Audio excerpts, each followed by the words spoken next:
Assalamualaikum warahmatullahi wabarakatuh. Selamat pagi, salam sejahtera. Pada kesempatan kali ini kita akan webinar yang kedua ya. Kalau yang untuk Simulia Works ya, kalau yang dari 3D Experience saya kan webinar ke-10 gitu. Nah, jadi webinar yang ke-10 ini yaitu bagaimana sih kita melakukan analisa crash pada sebuah vehicle itu dalam platform Cold dengan menggunakan platform 3D Experience ini. Nah, oke. Perkenalkan sebelumnya saya Fuad Arif Raharjo. Saya di sini sebagai Application Engineer PT Arisma Data Setia. Khususnya spesialis simulasi ya. Nah, apa sih tren di era sekarang ini? Sebenarnya udah yang mungkin baru lihat slide yang ini, sebenarnya juga udah dibahas pada pertemuan sebelumnya. Saya bahas lagi. Jadi kebutuhan penggunaan simulasi itu dari waktu ke waktu itu semakin kompleks ya. Untuk permasalahan dia semakin kompleks. Sedangkan kita dituntut dari tahun ke tahun itu untuk menganalisa atau melakukan simulasi itu dia harus waktunya makin singkat. Artinya dalam arti dari kemampuan hardware dan juga softwarenya itu harus bagus gitu. Nah, dan sedangkan pakai 3D Experience kita cuman softwarenya saja, teknologinya gitu. Nah, kemudian dia reliance on simulation ini jadi keakuratan dari hasil simulasi ini dituntut untuk mendekati hasil yang sangat-sangat mendekati kasus realnya gitu. Itu hasilnya. Jadi yang tujuannya yaitu pertama yaitu mengurangi biaya atau cost dan waktu time dalam penyelesaian simulasi, kemudian mempercepat penggunaan maksudnya penyelesaian waktu simulasi, kemudian mempercepat pengembangan produk, kemudian memperbaiki kualitas produk dan improvement yang lainnya gitu. Kemudian keakuratan simulasi juga. Oke, sebelumnya saya jelaskan lagi kompleksitas masalah yang bisa disebut multipisik ya. Jadi kalau di dunia simulasi itu namanya multipisik. Jadi mulai dari yang kasus sederhana sampai yang benar-benar susah atau kompleks sekali gitu. Jadi ya agak berat gitu sebenarnya. Nah, yang pertama itu untuk analisanya mungkin analisa yang static part ya. Jadi untuk single part itu dia solid body satu itu yang sangat sederhana sih dan juga dia bebannya statik. Kemudian dilanjutkan lagi berkembang menjadi assembly. Dia terdapat beberapa komponen yang dirakit menjadi satu kesatuan. Kemudian naik lagi meningkat karena dia materialnya hanya logam saja atau metal. Kemudian meningkat lagi. Jadi material-material yang sifatnya non uniform atau elastis kayak non uniform atau yang seperti foam, rubber, silikon dan lain-lain itu kan dia udah bukan material linear lagi gitu, non linear material. Kemudian kompleksitas meningkat lagi untuk yang kayak masalah klip ataupun yang non linear juga. Jadi ini di sini non linearnya kontak gitu. Nah, dia mendapatkan kontak dari sini dari pemasangan klip ini. Kemudian meningkat lagi yang paling agak susah ini yaitu impact crash. Jadi bagaimana kita melihat strukturnya itu nanti kayak gimana. Nah, ini di sini ada peran-perannya lagi. Jadi untuk yang desainer dia untuk yang unit komponen atau assembly, kemudian engineer dia meningkat, dan kemudian untuk yang expertnya itu dia bisa sampai impact crash ini. Jadi di role-nya 3D experience. Nah, kemudian di sini teknologi Simulia itu sebenarnya adalah teknologi yang sudah populer dan banyak perusahaan-perusahaan besar itu memakai teknologi karena emang softwarenya udah cepat, akuratnya sangat tinggi dan juga multifisiknya banyak gitu yang bisa kita pakai untuk diterapkan. Contohnya dia kayak turbin pesawat gitu. Nah itu udah untuk aerospace itu Dassault itu teknologi Simula itu sangat bagus gitu. dan masih banyak lagi yang lain gitu. Kemudian ada yang untuk fluid juga di sini teknologi Simulia juga bisa. Jadi ada Abacus CFD juga dan juga ada Xflow. Jadi kalau di Simulia ini. Kemudian kompleks material berikut kontak, fracture, dan failure-nya. Contohnya ini impact crash analysis nih. Jadi ada mobil nabrak, itu dia bisa kita analisa ini. Nanti akan kita jelaskan seperti itu. Kemudian juga ada namanya rapid turnaround. Jadi untuk performa kendaraan itu dia berputar sangat cepat melalui medan air misalkan. Jadi di sini partikelnya bisa disebut analisa DEM sih, discrete element method itu bisa. Jadi banyak sih analisa-analisa bukan hanya FEA saja gitu. Oke, apa sih kalau di Abacus itu dia kontaknya itu udah sangat-sangat bagus. Jadi kalau yang dulunya itu kita kalau di SolidWorks itu kita harus definisikan kontak pair-nya ya. Jadi dia nabrak kemana, dia kenanya apa, terus kita harus definisikan manual. Bisa menggunakan kontak pair. Jadi kalau di Abacus ini bisa menggunakan namanya general contract. Jadi dia ketika dua part itu bertemu itu langsung didefinisikan secara otomatis. Jadi tanpa harus membuat beberapa contact pair lagi gitu. Self contact, terus friksi, dan juga ada lain.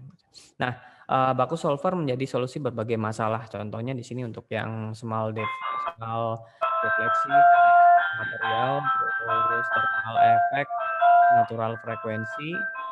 Jadi ini contoh-contohnya.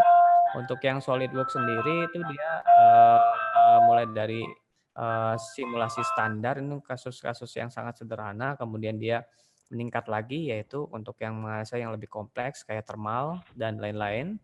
Kemudian simulation premium untuk analisa large deformasi dan juga hyperelastic. Nah, dia mentoknya dia cuma sampai sini kalau simulation. Untuk ini masih bisa, cuman dia sangat terbatas. Nah, di sini Simulia dia mengenalkan cloud-nya yaitu 3D Experience platform. Dia ini namanya dia ada beberapa role, kurang lebih ada 4 ya. Jadi di sini cuma ada 3. Structural designer itu untuk analisa yang statik saja, statik linear.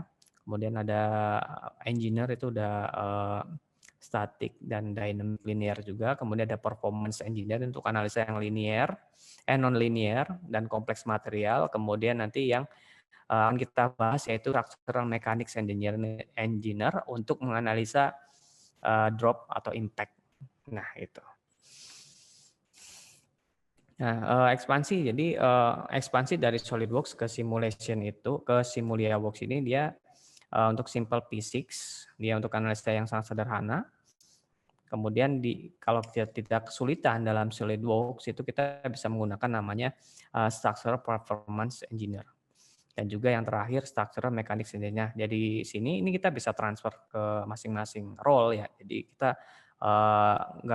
nggak harus membuat lagi geometri dari awal lagi, cukup dengan menggunakan ini konektor nanti bisa kita transfer baik material terus kontak yang ada gitu ataupun nanti secara otomatis itu akan ditranslate sendiri menjadi kontak-kontaknya bagus, terus material-materialnya bagus, terus dan yang lainnya nanti bisa kita tambahkan lagi di situ. Nah, dia berbasisnya dia cloud. Ini batch terakhir Sedangkan yang tahun ini. Kalau SolidWorks ini dia berbasisnya desktop ya. Jadi kalau yang ini udah berbasisnya cloud. Nah, jadi kemarin belum sempat dijelaskan secara detail jenis-jenis analisa struktural yang ada di Abacus ya, terutama menggunakan Abacus Solver. Nah, saya dapat dari literatur itu jenis-jenis Abacus itu ada kurang lebih seperti ini. Jadi untuk analisa struktural sendiri, jadi saya nggak bahas CFD-nya ya. Jadi khusus analisa struktural ini dia hanya dibagi menjadi dua. Contoh yang statik. Statik itu dia dibagi ada namanya linear dan non-linear. Untuk yang linear itu dia ada nama analisa static perturbation. Jadi static perturbation ini dia dianggap sebagai analisa linear. Jadi dia time step-nya itu langsung jadi 0 ke 1 gitu. Increment-nya. Jadi nggak ada per step increment yang nggak ada, dia langsung. Itu namanya static. perturbation yang linear. Kemudian untuk yang analisa non-linear static itu kalau di Abaqus itu dia disebut namanya general static. Jadi nggak ada istilahnya non-linear static gitu. Dia tinggal namanya dia ganti namanya general static. Nah, dua ini dia secara umum dia solvernya itu ada 3 nanti. Ada implicit static solver, implicit dynamic solver, dan juga explicit solver ya. Jadi untuk dua kasus statik ini dia solvernya itu implicit static solver ya, kurang lebih gitu. Kemudian untuk yang dynamic ini sebenarnya ada 3 macam ya. Jadi di sini yang tuh ada 2 macam juga, sorry. Linear dynamic mungkin udah tahu ya, untuk kayak respon struktur yang keterkena getaran gitu dan bagian lain itu dia masih analisanya di linear dynamic kayak frekuensi gitu kan. Terus ada vibration, harmonic, modal analisis, terus ada modal time step dan lain-lain. Nah, itu semua analisanya linear dan dia solvernya yaitu implicit dynamic solver. Nah, sedangkan yang non linear ini yang jauh lebih kompleks, makanya dia dimasuknya dan juga dibagi menjadi 2 yaitu untuk yang eksplisit dan implisit. Nah, yang paling tingginya itu eksplisit ya. Jadi untuk yang kuasi statik itu dia untuk non-linear sendiri itu ada 2 yaitu untuk kuasi statik, untuk yang low speed dan juga yang untuk yang cepat. Jadi bebannya itu sangat cepat sekali, jadi sangat singkat. Nah, itu nggak bisa pakai yang low speed. Jadi berarti yang butuh waktu sekian detik itu dia masuknya ke kuasi statik. Jadi kayak metal forming dan segala macam itu sheet metal itu semua tuh masuknya ke non-linear dynamic yang jenisnya kuasi statik, yaitu yang low speed. Nah, dia solvernya yaitu implicit dynamic solver ya. Jadi seperti itu. Sedangkan kalau yang sangat-sangat cepat, yang yang apa ya, nggak kebayang kayak kedipan mata lah misalkan, itu waktunya hampir mendekati 0 itu dia disebut kita membutuhkan analisanya yaitu explicit dynamic. Jadi itu nanti ada penjelasannya lagi habis ini. Jadi dia nggak bisa dibuat menggunakan quasi static atau pakai implicit solver yang lain karena dia sangat lama nanti. Nah, di sini makanya dikenalkan namanya explicit solver. Jadi, dan ini semua sama, baik software-software analisa juga yang untuk yang waktunya sangat singkat itu dia pakainya explicit gitu. Contohnya crash analisis, uji balistik, drop test. Nah, itu untuk analisanya dia menggunakan explicit dynamic. Nah, untuk yang 3D experience simulator ini dia udah pernah saya jelaskan juga. Ada plastic injection ini untuk mold, terus ada structure, ada CFD juga, dan juga ada simulation review. Jadi ada 3 kurang lebih. Ini untuk kolaborasi saja dan review. Nah, untuk yang kita fokus di sini yaitu structure. Structure ya ada 4. Ada structural designer, engineer, structural mechanics, dan juga performance. Yang paling tinggi yaitu mechanics engineer. Nah, ini kan kita bahas di sini. Nah, apa sih bedanya 4 role tadi? Jadi di sini. Jadi untuk yang structural designer itu dia menggunakan solvernya implicit solver saja. Untuk kemudian yang structural engineer juga dia menggunakan namanya implicit solver. Jadi ini untuk kurang lebih linear sama non linearnya ya, gitu. Nah, untuk yang implicit dynamic dia hanya ada di structural performance engineer. Nah, ini kurang lebih ini ya hanya bisa analisa statik. Sama ini ada namanya linear dynamic. Jadi structural engineer dia udah bisa analisa dynamic, tapi untuk yang analisanya linear. Untuk yang non linear yang slow speed itu dia bisa di structural performance engineer kayak metal forming yang tadi saya jelaskan tadi. Kemudian yang sangat cepat sekali yaitu high speed itu yang khusus yaitu namanya Abaqus implicit solver. Contohnya kayak gini, ini tumbukan nabrak tiang gitu, soalnya kendaraan tuh gitu. Nah, itu namanya harus menggunakan explicit solver. Nah, ini jadi untuk forecast-nya sendiri. Nah, kemudian juga ada tambahan-tambahan lain di sini. Ya kayak time step, sequential itu semua hanya bisa di 2 role ini ya, structural performance dan structural mechanics. Kemudian Yang unik dari sini ini juga di structural mechanics itu dia ada geometry preparation dan simplification. Jadi kalau kita pengen modif-modif CAD yang sudah kita import tuh bisa di sini. Jadi nggak perlu lagi eh, buka SolidWorks lagi gitu. Jadi kita bisa simplifikasi, bisa tambahin speed apapun itu, misalnya modifikasi CAD-nya itu di sini bisa. Nah itu dia hanya khusus di structural mechanics. Jadi di performance itu dia nggak bisa gitu, yang paling tingginya. Kemudian yang unik dari structural mechanics ini, itu material calibration. Nanti ada penjelasannya. Jadi material calibration ini Eee, biasanya kan kayak rubber, terus foam itu kan dia ada namanya kayak ini apa namanya, koefisien-koefisien apanya gitu, A-nya, betanya itu. Nah itu, kita bisa import dari data testing real-nya. Jadi bisa munculin angka-angka koefisien itu dengan namanya kalibrasi tadi. Jadi kita tidak perlu menghitung manual, "Oh ini dapat data testing, ini keluar alfanya berapa ya," gitu. Nah itu langsung di Abacus itu, di SME itu dia bisa langsung. Nah itu yang unik dari, SMI ya. Nah, terus apa sih bedanya implicit sama explicit solver gitu, khususnya buat analisa dinamik ya. Jadi, apa sih bedanya implisit itu? Jadi kita tahu ya mungkin, persamaan dinamik itu kayak gini ya, ini nih yang belajar, getaran atau mekanika kekuatan bahan ataupun yang lainnya itu nanti di sini persamaan tuh jadi sebenarnya cuman ini, matrik massa percepatan kali, damping apa ini, damping terus kasih percepatan terus, eee, stiffness sama displacement. Nah dia fungsinya seperti ini. Nah kalau yang persamaan statik ini C sama K kan nol ya, jadi sorry, M sama C itu nol kalau statik, jadi cuman ada stiffness sama, fungsi dari force-nya. Nah, itu yang statik. Nah, terus bedanya apa sih? Ini persamaan statik dan dinamik bedanya gini. Kemudian apa sih bentuk implisit dan eksplisit ini? Jadi untuk yang ini contoh matematika ya. Jadi contoh matematika ini untuk bentuk implisit itu contohnya fungsi x pangkat y sama dengan x y sama dengan x. Nah, ini nggak bisa dibedain nih. X sama dengan berapanya y ataupun y berapanya x. Sedangkan untuk yang eksplisit itu bisa dibedain. Ternyata eee, X itu kalau ini kan pangkatnya gini, nah ini kalau di-ln-in, nah itu nanti bisa dibedain, Y sama X itu beda, jadi ternyata Y sama dengan ln X per X-nya, jadi, eksplisit gitu. Jadi kalau ini kan dia nggak bisa dibedain. Nah untuk solusinya itu dia berdasar iteratif ya, jadi untuk solvernya itu dia iteratif, ya namanya Newton-Raphson.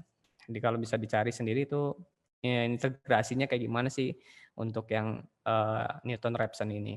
Sedangkan kalau yang eksplisit itu menggunakan direct solution, jadi langsung ya. Nanti, kalau mau belajar itu nanti langsung ke metrik massa, itu langsung masuk ke fungsi F. Sedangkan kalau yang statik itu dia harus cari-cari increment-nya lagi gitu. Habis dicoba ini nanti di Therefore force represents a berapa, high HT over rate value. terus di ini berapa gitu.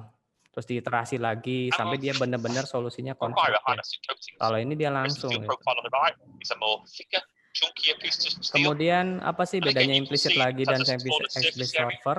Yang and a very implicit high volume solver or area yaitu of steel work. tidak And this melibatkan thicker, massa chunkier piece of inersia, steel inersia, will heat up slower. melibatkan Therefore, this inersia profile will massa, terus a lower kemudian HT membutuhkan over waktu rate and yang require a lower thickness of intrinsic lama coating. untuk kalkulasi. Jadi ini tidak melibatkan matrik massa ya.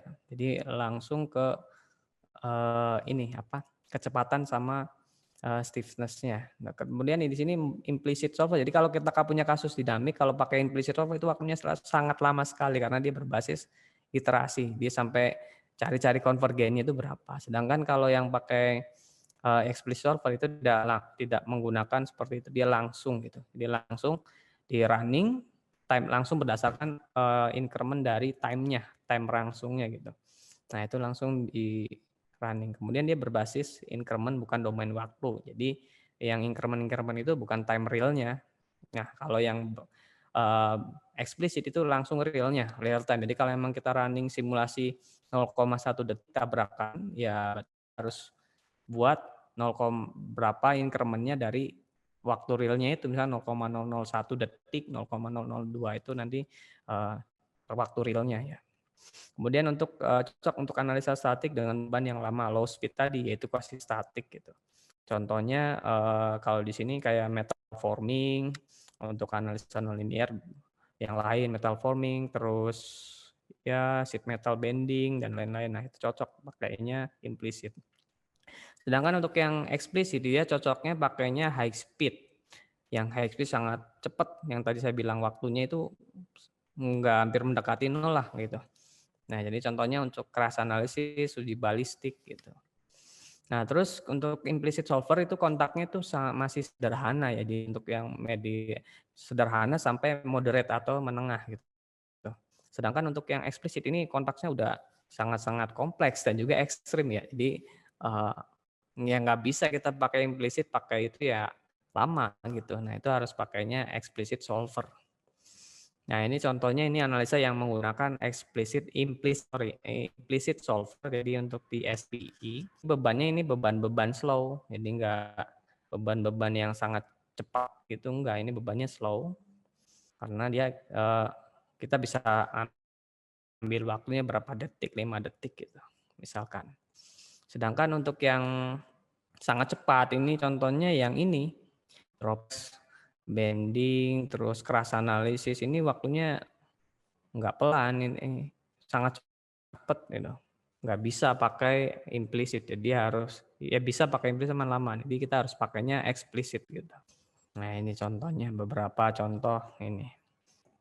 Nah, terus kaitannya apa sih crash analisis itu? Jadi kita kan sudah jelasin tuh tadi apa namanya SMI, kapabilitasnya ini bedanya implisit sama eksplisit, jenis-jenis analisanya apa sih gitu kan.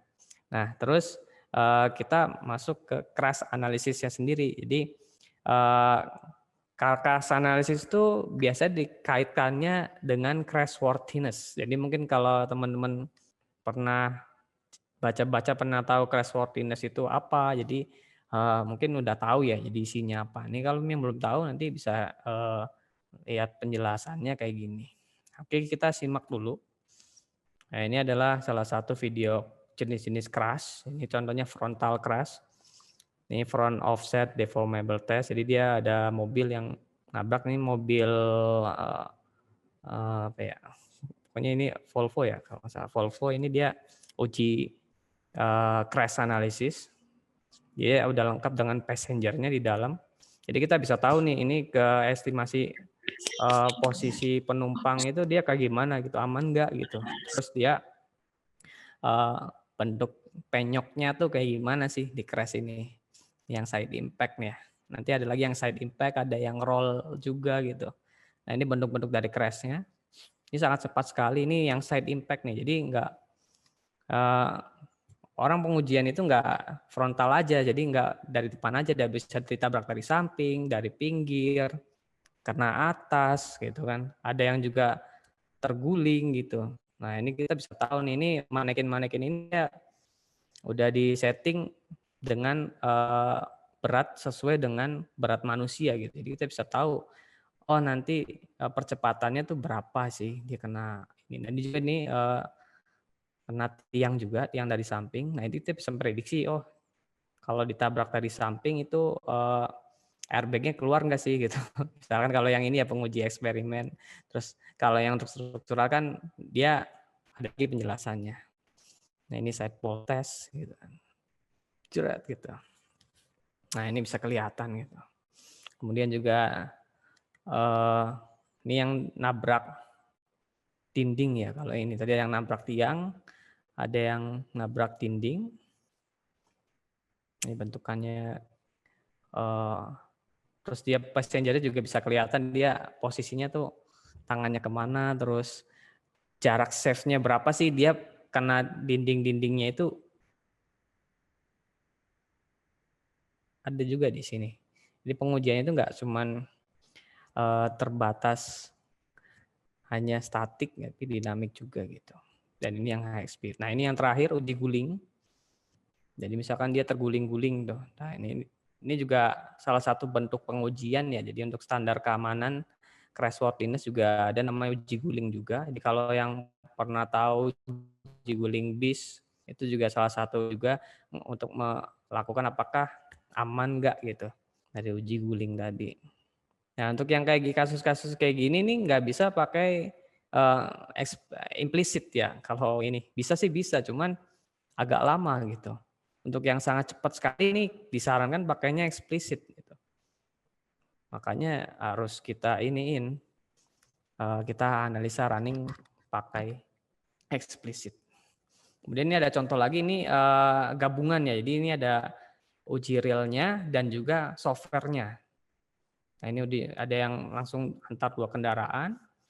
Ini contohnya yang real. Nah ini kita kombinasikan hasil dari software dan juga hasil realnya.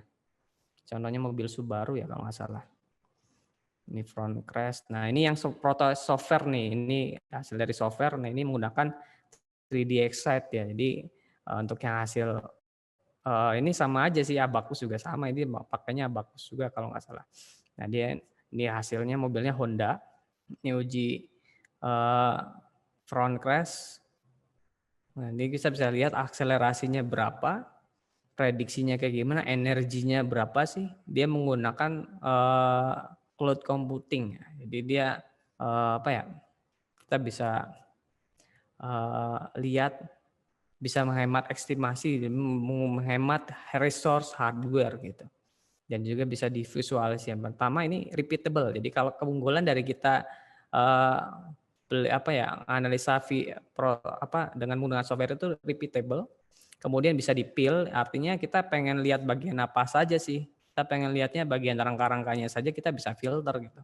Nggak semuanya, misalnya kacanya nggak ada gitu. Jadi bisa kelihatan. Terus juga variabel kita bisa variasikan. Oh nanti saya tambahin satu struktural lagi atau kita kasih tambahin lain atau kasih rubber gitu. Nah itu bisa di variabel gitu.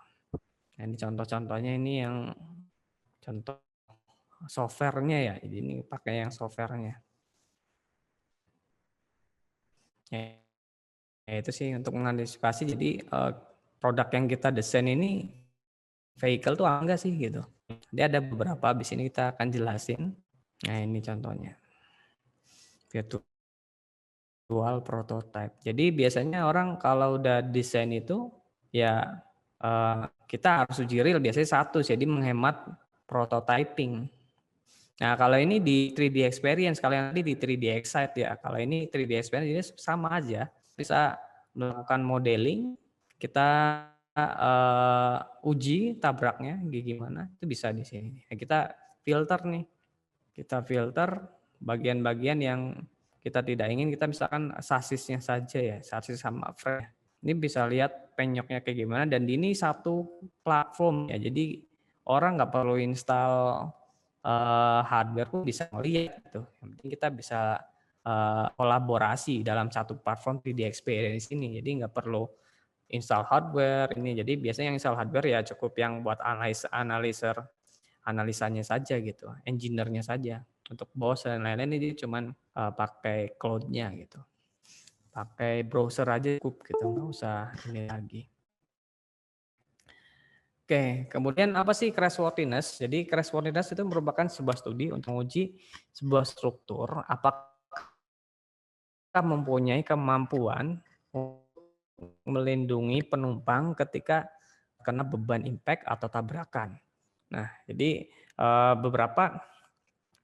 beberapa kriteria yang bisa dijadikan untuk analisa crashworthiness. Di antaranya, yang pertama yaitu memprediksi pola deformasi atau lepatan dari logam yang menabrak.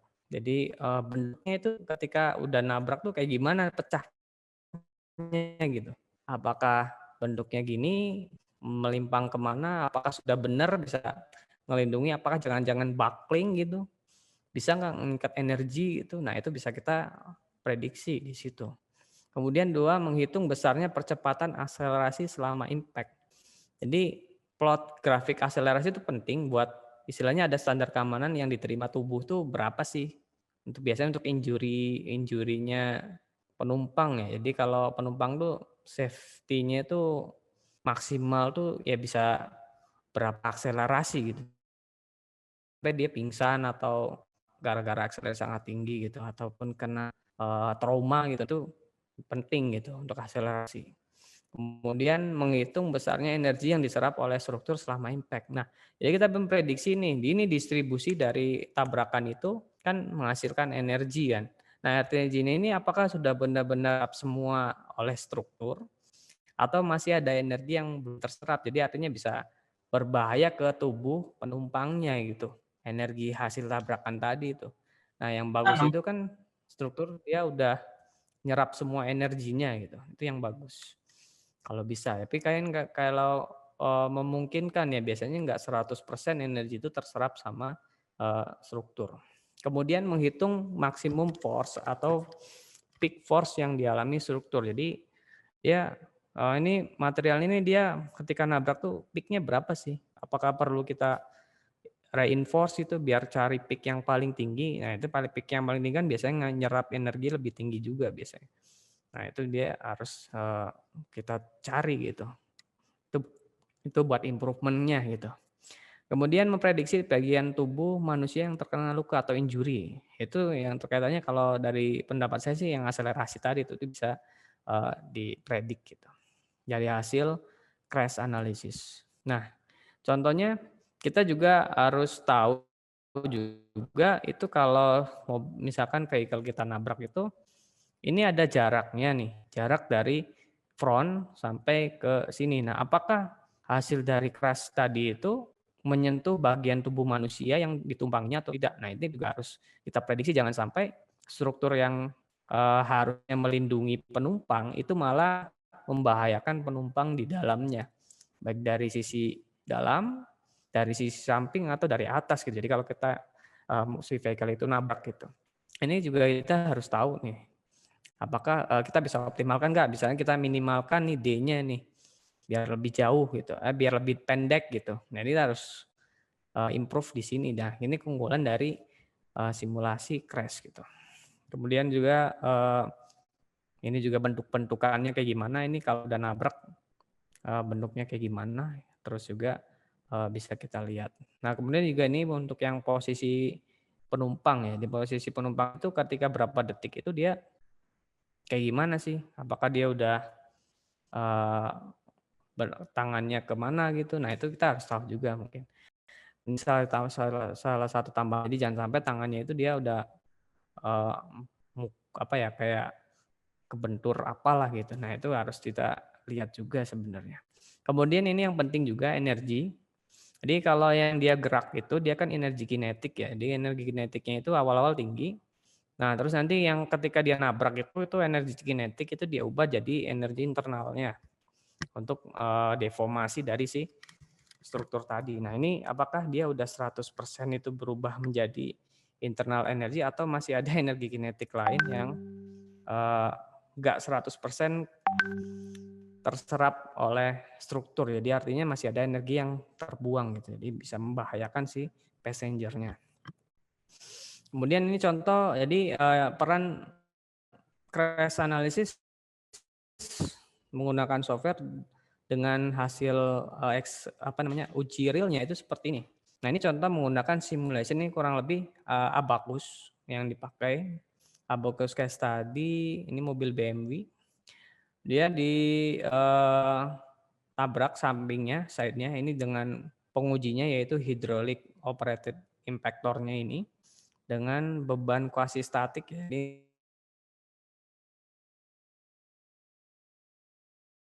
ini pakai yang kuasi statik atau non-linear dynamic, lihat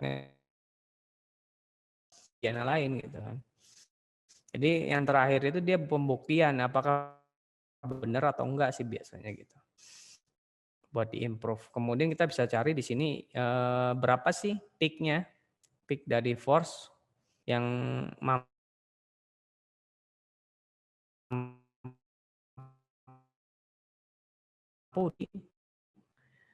tahan struktur ini. Peak-nya sekian. Apakah kita Abacus tes 1 dan tes 2, tes 1, tes 2 itu kan yang real ya. Ini hasil dari software-nya Abacus sendiri. Full body ya, jadi enggak rangka saja. Jadi ini full body. Untuk yang soft tuh di bagian atas ini masih 1 literatur yang sama dari pakai Abacus juga. Ini bentuk yang pertama ini. Kemudian untuk yang edge-nya itu bentuknya seperti ini. Jadi bisa dipastikan bentuknya itu sangat-sangat mati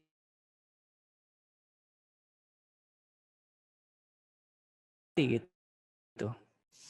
Kemudian juga ini pakai tiang ya. Ini bisa kelihatan bentuknya sama juga gitu. Kemudian predict metal behavior in crash analysis. Jadi kita kalau buat analisa crash itu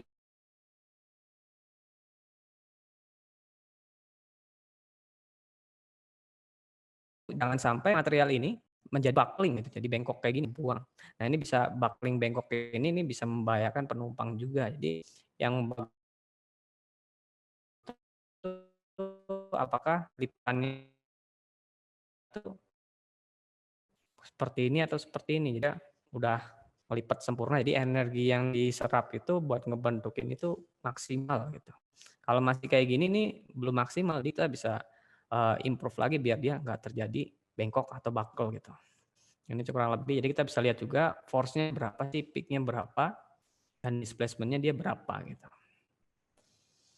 Nah, untuk yang SME ini mungkin udah bisa kurang lebih app-nya yang bisa dipakai. Ya, kurang lebih seperti ini.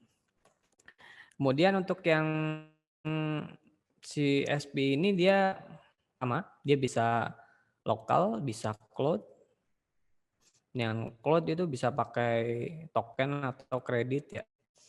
Kemudian dia bagi menjadi 3 ya. Jadi ada yang model, skenario, dan result. Nah ini yang di skenario ini bisa kita multi step-nya gitu ya. Step pertama apa, step kedua apa. Nah ini bisa dimasukin di skenario. Kemudian untuk model itu dia untuk nyimpan data-data meshing, geometri, abstraksi itu kayak konektor dan lain-lain, material. Nah itu semua di model. Jadi berbeda sama SolidWorks simulation ya.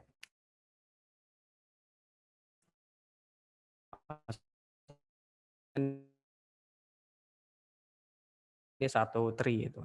Kalau ini dia dipisah lagi. Kemudian naik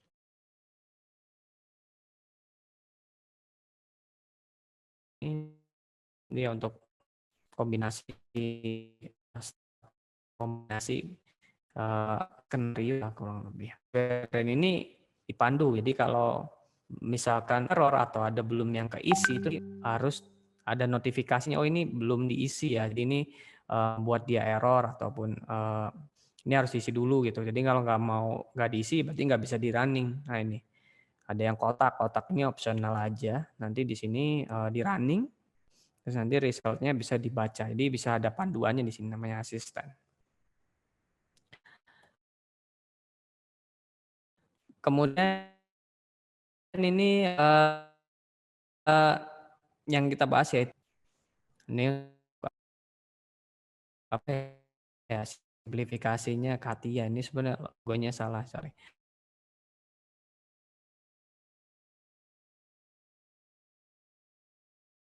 Ini ada namanya Katia Based Area untuk simplified geometri yang untuk eksplisit nih. Jadi ini ada analisanya kan ada static step, ada static perturbation, ada quasi static, ada implicit dynamic, ada explicit. Yang explicit ini dia di SMI.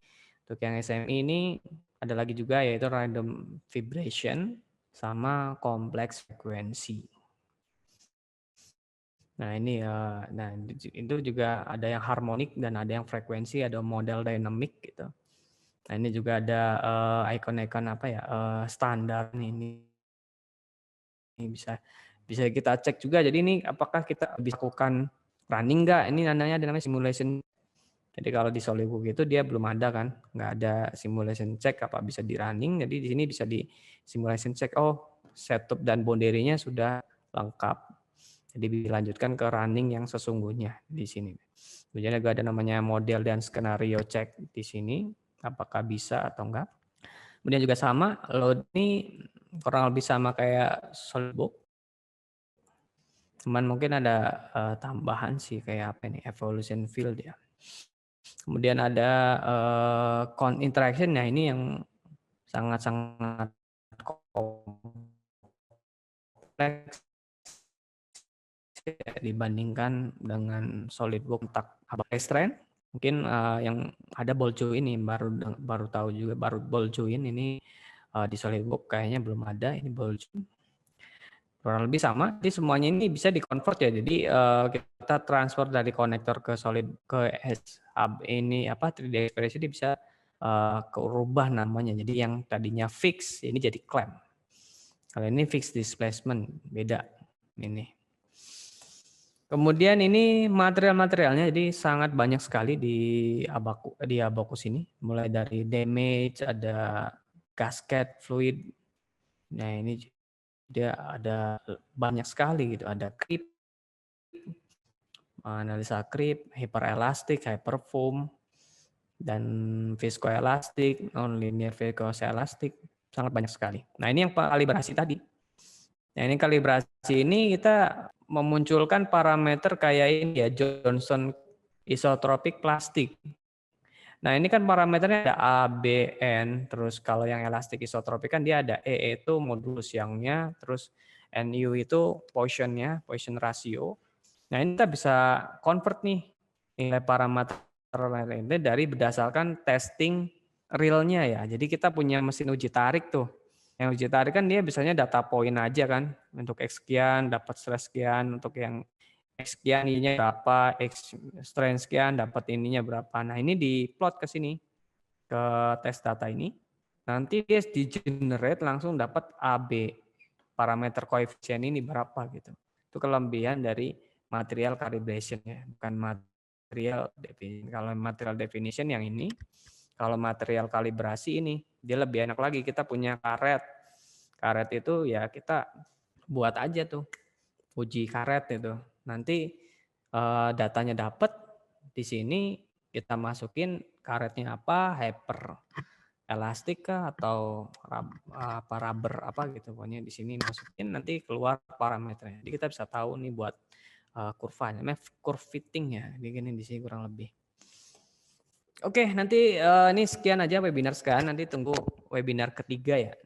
Webinar ketiga Simulia Works. Tapi kalau di 3D Experience itu episode 9, yaitu Intro to Metal Forming Simulation with an Explicit Solver. Nah, ini kurang lebih nanti minggu depan saya kasih lagi untuk Simulia Works. Seperti itu.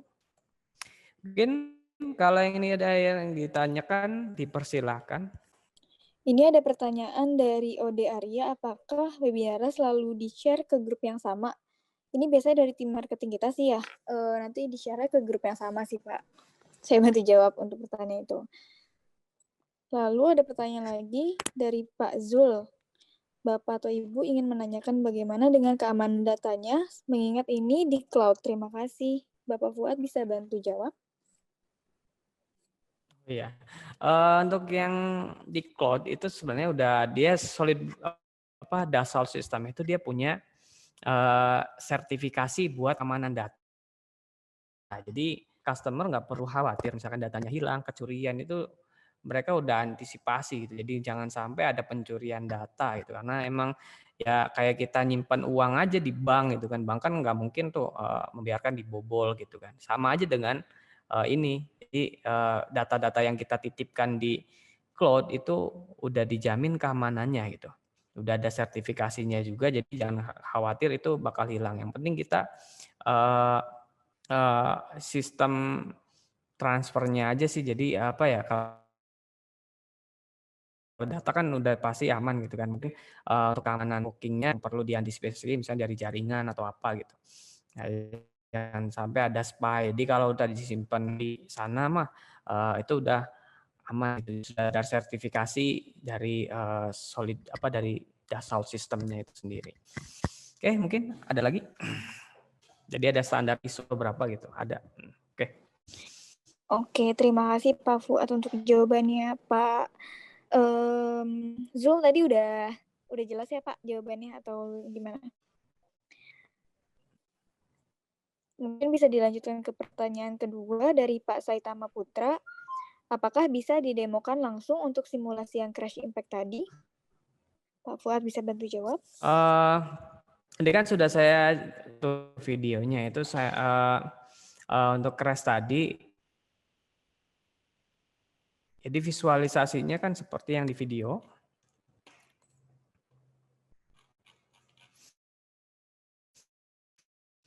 Nah, seperti yang ini salah satu 3D experience. Ini demonya seperti ini. Modeling. Ini yang udah jadi ya, udah di running karena ya proses setup terus ini beberapa yang dihilangkan. Jadi kita analisanya di rangkanya saja ya. Keseluruhan, sorry. Nah, ini kurang lebih bentuknya. Nanti bisa kelihatan energi plotnya berapa, ini berapa gitu. Seperti ini diplotin lagi ke sini.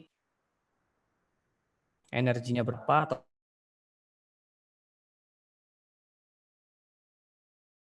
total energi berapa, terus jadi tergantung set kita gitu.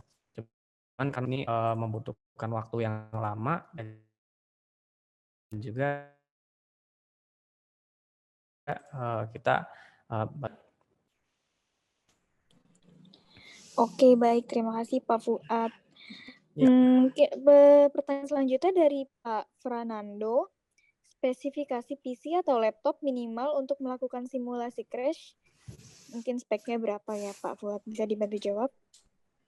Untuk crash sendiri ini kan di Dassault kan dia berbasis cloud ya Pak. Jadi berbasis cloud itu bukan berarti kita harus hardware-nya sangat-sangat bagus sekali gitu kan. Nah, kita bisa menggunakan versi yang cloud itu dengan menggunakan komputer sana gitu. Jadi komputer server yang bakal kalkulasi cache kita gitu. Jadi kitanya nggak usah repot-repot nyiapin hardware yang sangat tinggi. Kita tinggal cukup running dari cloud aja. Tinggal nanti habis dari cloud itu kan sangat cepet tuh kan komputernya di sana komputer tinggi-tinggi semua gitu kan. Terus langsung kita download gitu hasilnya. Terus kita lihat apakah sesuai atau enggak. Kalau enggak ya kita running lagi. Cuman di sini juga ada opsi juga itu pakai resource hardware juga. Itu cuman kalau saya sarankan sih nanti pakai yang cloud saja. Sangat-sangat cepat gitu perform. Jadi kalau yang untuk spesifikasi yang di hardware sendiri kalau pengen ngerunning lokal kan ada dua pilihan lokal atau cloud. Nah kalau yang lokal ya mungkin disesuaikan dengan kebutuhan case-nya. Jadi biasanya untuk simulasi-simulasi itu paling RAM-nya 16 GB, prosesornya udah i3 i7 gitu misalkan. Nah itu untuk core-nya disarankan di atas 7 misalkan. Nah itu kurang lebih. Oke, mungkin ada lagi. Oke, terima kasih Pak Fuad. Jadi itu jawaban untuk pertanyaan dari Pak Fernando ya. Selanjutnya ada pertanyaan lagi dari Pak Syaiful Arif. Untuk pengujian uji balistik lebih baik menggunakan Simulia Work atau ANSYS Workbench yang untuk hasilnya Pak Fuad bisa dijelaskan? Uji balistik ya. Uji balistik itu yang tembakan peluru gitu kan tembus metal. Nah sebenarnya sih dua-duanya nggak masalah tergantung kitanya mau milih yang mana gitu. Tapi kalau yang saya tahu di ANSYS itu kan dia eksplisitnya banyak tuh. Ada eksplisit LS Dyna, ada eksplisit dynamicnya Workbench sendiri. Terus ada lagi aku lupa namanya apa. Pokoknya intinya dia kurang lebih punya 3. Nah, kita itu kan mau milih yang mana gitu kan. Kita bingung tuh mau yang akurat yang mana. Nah kalau dari kita di Simulia Works itu cuma satu namanya, yaitu explicit dynamic, nggak ada yang lain. Jadi solvernya udah satu, dan bagus tuh udah powerfulnya Simulia gitu. Kalau salah saya sih ya Simulia Works aja gitu. Dan juga ini berbasis cloud ya, kalau yang ANSYS itu kan masih desktop ya, kayak yang setahu saya gitu. Jadi lebih cepat menggunakan Simulia Works. Oke. Oke, seperti itu Pak Saiful Arif penjelasannya. Selanjutnya ada pertanyaan lagi. Ada nggak tips untuk yang baru mau belajar simulasi? Semacam materi dasar apa saja yang harus dikuasai? Terima kasih. Pak Fuad bisa bantu? Oh iya, sebenarnya kalau mau belajar simulasi ini, kita harus tahu-tahu dulu nih simulasi itu ada jenisnya apa aja gitu. Jadi untuk yang sederhana tipsnya ini ya analisanya bertahap dari analisa statik. Nah ilmu yang statik itu dia bebannya diam. Misalnya kita punya kursi didudukin orang 80 kilo, itu aman nggak? Dia orangnya diam aja duduk di situ. Nah itu dikasih 80 kilo aman nggak? Nah itu kita untuk yang dasar-dasar dulu. Terus ilmu yang dipelajari ini kalau di mata kuliah itu biasanya teknik mesin, teknik sipil, terus industri juga ada gitu. Mekanika yang lain juga ada juga. Nah, untuk analisanya itu mekanika kekuatan bahan. Kalau di ininya strength of material ya, kalau bahasa Inggrisnya. Itu untuk yang analisa kekuatan itu mata kuliahnya itu sih. Jadi untuk bukunya banyak kok di Google, di apa gitu tuh ada cari sendiri yang PDF versi Inggrisnya ya. Tapi kalau yang versi Indonesia mungkin bisa cari-cari aja analisa statik, struktur itu. Nah itu sih kalau mau belajarnya seperti itu. Oke, mungkin ada lagi? Oke, Pak, terima kasih penjelasannya. Itu tadi pertanyaan dari Pak Riandi Kurnia ya, Pak. Udah jelas mungkin ya. Selanjutnya ada dari Pak Beni, apakah butuh account khusus untuk simulasi cloud dan pasti ada antrian proses ya? Biasanya berapa lama untuk selesai simulasi? Bisa dibantu jawab, Pak Fuad? Untuk akun pasti, karena dia berbasis cloud ya. Jadi kita harus bikin akun, masukin username, password, terus kita dapat tuh role-nya tuh sesuai dengan apa yang kita beli di Simulianya itu kita beli role apa gitu kan, kita sewa apa gitu. Nah habis itu nanti untuk kalau antrian sih sebenarnya nggak ada antrian. Jadi dia resource-nya udah banyak gitu kan hardware-nya. Jadi kita nggak perlu ngantri, tinggal kita mau running berapa, kita butuh core berapa untuk running itu, nanti kita langsung di running di cloud itu. Terus habis itu tergantung kompleksitas masalah. Kalau kompleks masalahnya tinggi ya runningnya membutuhkan waktu lama. Kalau singkat ya selesai. Habis itu kita download ulang tuh hasilnya ke PC kita. Terus kita cuman tinggal play aja di desktop kita gitu. Jadi nggak ada antrian sih sebenarnya. Oke, itu. Ada lagi? Oke, Pak Fuad, terima kasih untuk penjelasannya. Mungkin ini ada 2 pertanyaan terakhir ya. Oke. Yang pertama ini ada dari Pak Ode Arya lagi. Perbedaan cloud dan desktop dalam hal kecepatan simulasi seperti apa? Maaf Pak, pertanyaannya basic, nggak masalah kayak Pak Fuad, bisa dijelaskan? Ya.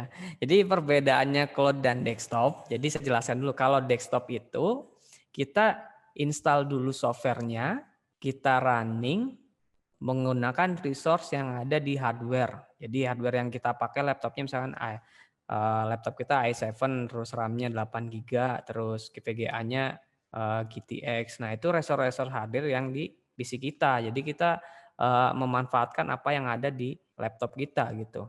Itu versi desktop. Jadi kita harus install softwarenya.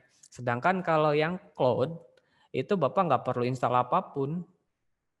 Jadi cukup Bapak upload data kita ke cloud, bikin setupnya di cloud, terus habis itu di running di situ di cloud itu. Nah, resource-nya itu dari server yang kita sewa jasanya gitu. Jadi di sana di komputer di sana kita nggak perlu hardware kita diem aja gitu. Laptop kita yang buat transfer datanya itu diem aja, jadi nggak bakal naik performance-nya gara-gara running itu. Jadi di sana yang running. Terus habis itu selesai, terus habis itu kita download tuh hasilnya tuh dari cloud tadi. Nah, seperti itu. Nah, untuk kecepatannya ya yang jelas sih sangat-sangat bagus yang pasti cloud karena mereka pakainya komputer tinggi yang mungkin harganya ratusan juta ya untuk satu PC atau yang lainnya. Jadi kita tinggal memanfaatkan itu saja dibandingkan dengan PC kita yang mungkin harganya harga dan performanya tuh sangat-sangat terbatas gitu kan, nggak secepat yang di cloud gitu. Oke, itu mungkin. Oke, terima kasih Pak Fuad. Ini pertanyaan terakhir dari Pak Chandra. Bagaimana cara membaca hasil nilai minimum dan maksimum simulasi yang ada chart Chandra baik stress, displacement, force, dan kurva? Terima kasih. Bisa dijelaskan Pak? Kalau itu kan dia berdasarkan warna ya. Jadi misalkan kalau grafik stress itu dia warnanya berapa nih. Contohnya mungkin ini ada merah hijau ya. Nah, ini kan artinya ada warna plot warna nih. Hasilnya gimana sih bacanya? Ini tinggal kita lihat aja nih. Ini konturnya warna apa yang kita pilih? Misalkan warna ini nih, yang merah. Merah itu kalau dibaca ternyata merah ditarik legend itu misalkan 200 megapascal gitu. Nah, terus untuk yang stres, kalau yang displacement ya kita tinggal pilih option yang displacement, nanti dia unitnya beda lagi. Kalau displacement kan dia mili itu unit sistemnya, tapi kalau yang stres itu dia unitnya MPa, Pascal gitu. Nah, ini tinggal dibaca aja. Kalau grid ini dia untuk membedakan saturasi warna aja. Jadi di sini warnanya kuning ya kita cara samakan warnanya kuning gitu. Atau enggak kita bisa klik kanan ada probing. Jadi mouse kita ketika taruh di lokasi itu langsung nunjukin bahwa hasilnya ini berapa MPa gitu. Jadi daripada kita samain warna itu susah tuh. Mending kita pakuan probing. Jadi probing ini kita pilih mau unitnya apa, taruh mouse kita di dekat-dekat yang warna-warna kuning atau merah. Nanti dia langsung muncul nih kotaknya itu. Oh, hasilnya 100 megapascal. Oh, hasilnya 0,5 mili. Nah, seperti itu. Udah, ada lagi? Oke, terima kasih Pak Fuad. Mungkin sepertinya pertanyaannya sampai sini dulu ya. Yang berarti webinarnya kita akhiri saat ini. Untuk pertanyaan lain mungkin yang belum terjawab bisa tanyakan kembali di grup WhatsApp webinar yang tadi kita udah share linknya ya Pak ya. Terima kasih nih untuk Bapak Ibu semua yang sudah join.